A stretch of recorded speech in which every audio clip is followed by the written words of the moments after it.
എല്ലാവർക്കും വിനീത നമസ്കാരം. ശ്രീമദ് ഭാഗവതം നവമസ്കന്ധം അധ്യായം 23 ശ്ലോകം 33, 34, 35, 36, 37, 38, 39 7 ശ്ലോകങ്ങള് ഇന്ന് നമുക്ക് നോക്കാം. ഈ 7 ശ്ലോകങ്ങളോട് കൂടിയിട്ട് ഈ 23ാമത്തെ അധ്യായം ഇവിടെ സമാപിക്കുകയാണ്. ശശബിന്ദു ചക്രവർത്തിയുടെ മഹാത്മ്യങ്ങളെ ശ്രേഷ്ഠതയെ പറ്റിയിട്ടൊക്കെ ഇങ്ങനെ വിസ്തരിച്ചു പറയണു.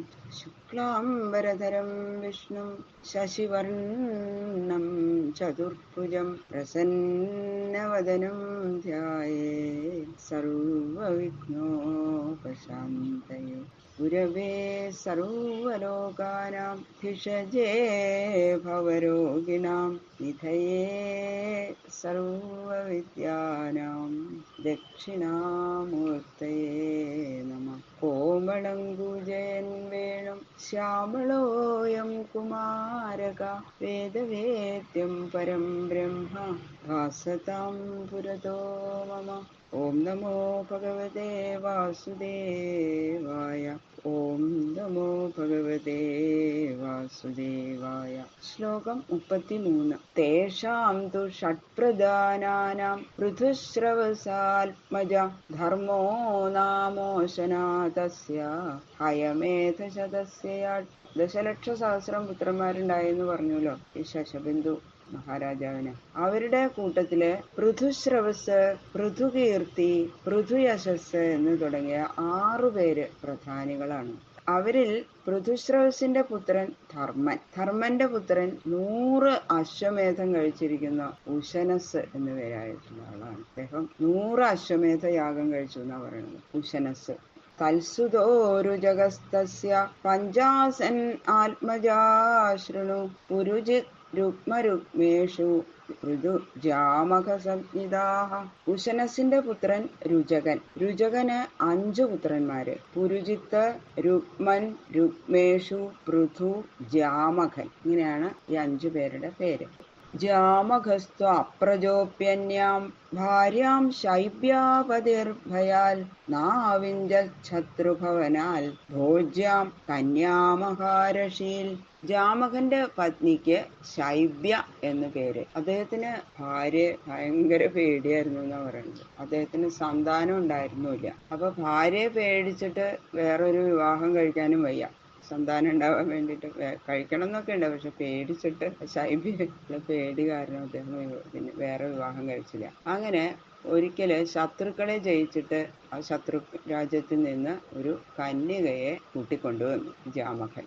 രഥസ്ഥാം താം നിരീക്ഷ്യാഹ ശൈബ്യാ പതിം അമർഷിത കേയങ്കുഹക മത്സ്ഥാനം രഥമാരോപിതേതി വൈ. അങ്ങനെ ശൈബ്യത കണ്ടു. ഭർത്താവ് തേരിലിരുത്തിക്കൊണ്ട് വരുന്ന ഒരു കന്യകയെ. അങ്ങനെ ദേഷ്യം വന്നിട്ട് ശൈബ്യ, വഞ്ചക, എന്റെ സ്ഥാനത്തിരുത്തിയിരിക്കുന്ന ഇവള് ആരാ? അങ്ങനെ ഭയങ്കര ദേഷ്യപ്പെട്ട് ആ ഭർത്താവിനോട് ചോദിച്ചു. സ്നുഷാ തവേത്യഭിഹിതേ സ്മയന്തി പതിമബ്രവീൽ അഹം വന്ധ്യാ സപത്നീജ സ്നുഷാ മേ യുജ്യതേ കഥം.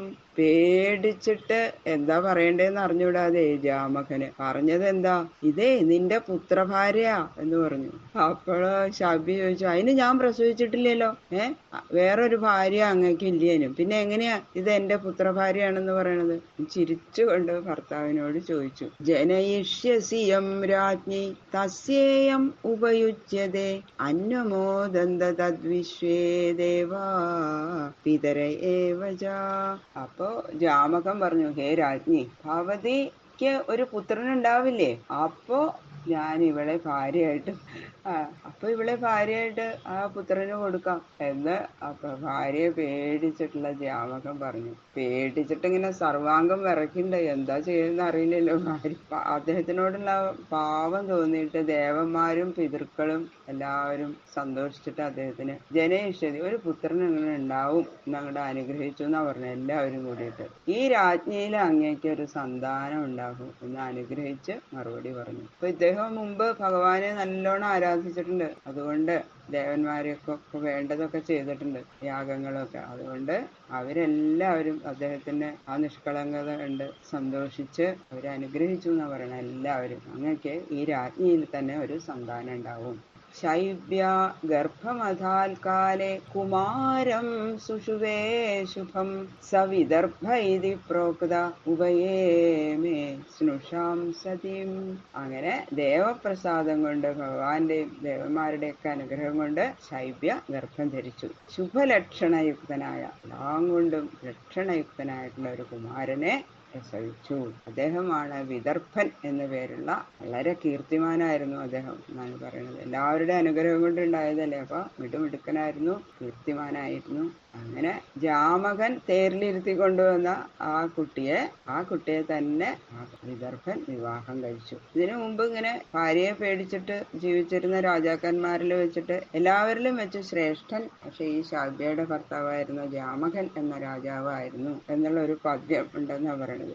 എന്തായാലും ഭാര്യയിലുണ്ടായിരുന്ന ഭീതി നിമിത്തം പ്രാണസങ്കടത്തിൽ അകപ്പെട്ടിരുന്ന ആ രാജാവിന്റെ പേരില് ദേവന്മാരും പിതൃക്കളും ഒക്കെ പ്രസാദിച്ചുകൊണ്ട് അദ്ദേഹത്തിന് ഒരു സന്താനം ഉണ്ടായി. അങ്ങനെ അദ്ദേഹം കൊണ്ടുവന്ന ആ കന്യകയെ തന്നെ വിവാഹം ചെയ്ത് പറയുന്നു.